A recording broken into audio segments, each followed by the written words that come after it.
So hello, welcome to my channel C1 2.0। तो जैसा कि आप जानते हैं कि मैं रोज़ की तरीके से आज फिर एक नए वीडियो के साथ आपके साथ आया हूं। तो आज का जो न्यू टॉपिक है वो टॉपिक है बौद्ध धर्म, जो कि इतिहास का या हिस्ट्री का बहुत ही कंपटीशन भरा लेसन है। और इसमें से हर कंपटीशन में, चाहे वो रेलवे का हो, चाहे एनटीपीसी का हो, चाहे डिफेंस लाइन का हो, या एनडीए का हो, या एक्सेट्रा, जो भी डिफेंस लाइन का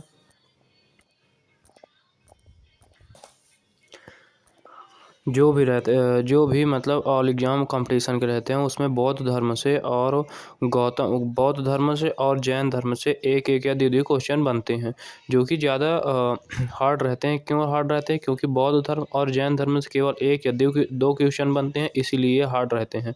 तो बौद्ध धर्म की क्या समय सीमा थी, क्या क्या इसकी रचनाएं थी, कहाँ क्या इसके साक्ष्य थे, क्या इसकी गतिविधियाँ थी, क्या अध्याय था, कैसा क्या इसका पीरियड टाइम था। तो हम सभी चीज़ों को बहुत ध्यान तरीके से देखेंगे और समझेंगे। तो चलिए चलते हैं बौद्ध धर्म की ओर। तो जैसे कि आप देख सकते हैं कि बौद्ध धर्म मैंने ऑलरेडी अपने सिलेबस में मैं पढ़ चुका हूँ। यहाँ पे आप देख सकते हैं कि बौद्ध धर्म का हेडिंग है, ये जो कि एक चैप्टर है हिस्ट्री का, जो कि मोस्ट इम्पॉर्टेंट चैप्टर है, जो कि इससे एक या दो क्वेश्चन बनते हैं। तो जैसे कि आप यहाँ पे देख सकते हैं कि बौद्ध धर्म तो बौद्ध धर्म का जो पीरियड टाइम था, मतलब कि ये जो इसका समय काल था वो क्या था। तो यहाँ पे आप देख सकते हैं कि इसमें अभी मैंने सिलेबस में कहीं पीरियड टाइम नहीं लिखा हूँ, जो कि मैं आगे चल के बताता हूँ। तो सबसे जो इसका मेन इम्पॉर्टेंट क्वेश्चन रहता है वो ये रहता है कि जो बौद्ध धर्म रहते हैं उसको हम क्या कहते हैं। देखो, जो बौद्ध धर्म था उसको हम फाउंडर, संस्थापक आप महात्मा बुद्ध बोलते हैं। मतलब जो गौतम बुद्ध धर्म था उसके फाउंडर या संस्थापक किसे माना जाता था? तो गौतम बुद्ध को माना जाता था। गौतम बुद्ध को the founder of Gautam Buddha को माना जाता था। किसको? महात्मा बुद्ध को बुद्ध का अर्थ, मतलब कि जो बुद्ध शब्द का अर्थ था, वो कभी कभी क्वेश्चन पेपर में ये आता है कि जो महात्मा बुद्ध जो इसके फाउंडर थे, इसका अर्थ क्या है। तो इसका मैं अर्थ बता दूं कि जो बुद्ध का अर्थ था वो प्रकाशमान या जागृत। प्रकाशमान का मतलब होता है कि जो सभी जगहों एक जो प्रकाश का पुंज होता है वो सभी जगह बिखेरे, उसको हम बोलते हैं प्रकाशमान, जो कि बुद्ध का शब्दार्थिक अर्थ है। अब इसको हम आगे चलते हैं। तो बुद्ध को लाइट ऑफ एशिया कहते थे। मतलब कि क्वेश्चन ये बनता है जैसे क्वेश्चन आएगा कि किसको लाइट ऑफ एशिया कहा जाता है, तो महात्मा बुद्ध को, जैन को, या पार्श्वनाथ को, या और किसी को, या महात्मा गांधी को, ऐसे क्वेश्चन दे देगा। और आप अगर जानते होंगे तो टिक करेंगे, नहीं जानते होंगे तो क्या टिक करेंगे।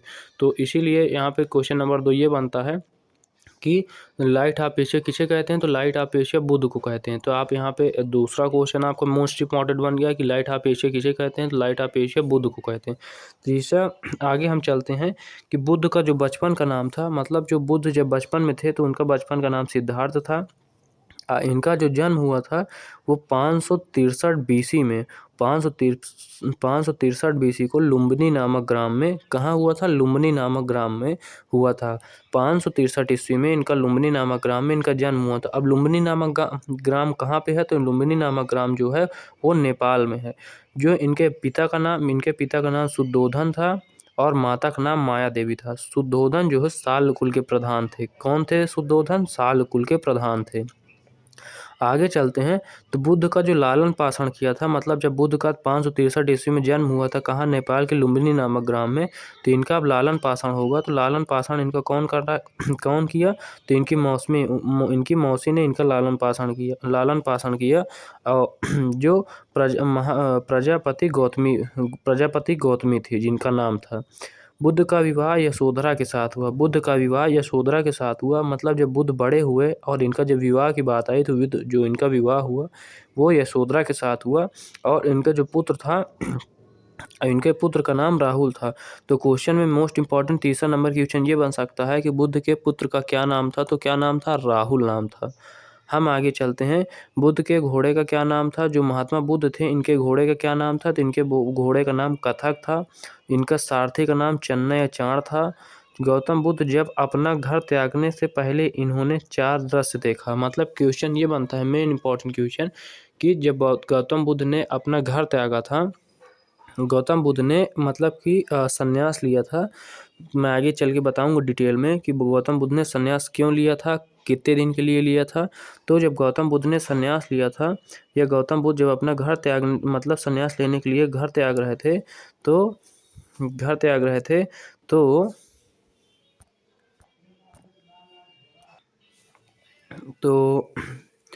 इनको स्वप्न दिखे हैं। जब गौतम बुद्ध अपना घर त्याग रहे थे तो इनको 4 दृश्य दिखे। 4 दृश्य कौन कौन थे? तो नंबर 1 बूढ़ा आदमी दिखा, नंबर 2 कौन सा दिखा? वो बीमार आदमी दिखा, और नंबर 3 मृत आदमी दिखा, और नंबर 4 चौथा सन्यासी दिखा।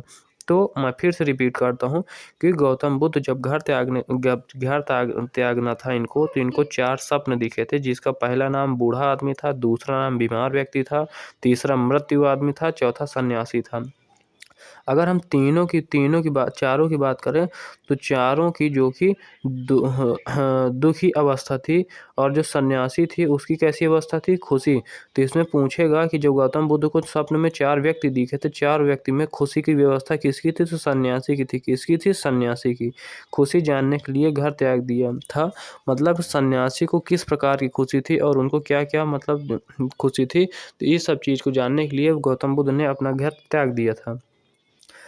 29 वर्ष की अवस्था में बुद्ध जी ने अपना घर त्यागा। तो क्वेश्चन में कभी कभी मोस्ट इंपॉर्टेंट क्वेश्चन रहता है कि बुद्ध जी ने अपना घर किस अवस्था में त्यागा और कितने साल के बाद गौतम बुद्ध ने अपना घर त्यागा। तो जब ये 29 वर्ष के थे, 28 वर्ष तक इन्होंने घर पे बिताया। उसके बाद 29 अवस्था में जब ये 29 वर्ष के थे, तब इन्होंने अपना घर त्याग दिया। घर त्यागने की अवस्था को महाभिनिष्क्रमण कहा जाता है। घर की त्यागने की अवस्था क्या बोलते हैं? तो घर की त्यागने की अवस्था को हम महाभिनिष्क्रमण कहा जाता है। इनके गुरु का नाम अलार कलाम था। इनके गुरु का क्या नाम था? अलार कलाम था। 6 वर्ष की तपस्या के बाद, अब आगे बात हम आते हैं। मैंने अभी कुछ पहले बताया था कि मैं आगे डिटेल में बताऊंगा, तो डिटेल की बात यहाँ हो रही है कि 6 वर्ष की तपस्या के बाद, कितने वर्ष की इन्होंने तपस्या की? 6 वर्ष की तपस्या के बाद 29 वर्ष में इन्होंने अपना घर त्यागा, और 6 वर्ष की तपस्या के बाद इनको 35 वर्ष की उम्र में, कितने वर्ष की उम्र में? तो 35 वर्ष की उम्र में इनको ज्ञान की प्राप्ति हुई। कितने वर्ष की उम्र में? 35 वर्ष की उम्र में इनको ज्ञान की प्राप्ति हुई।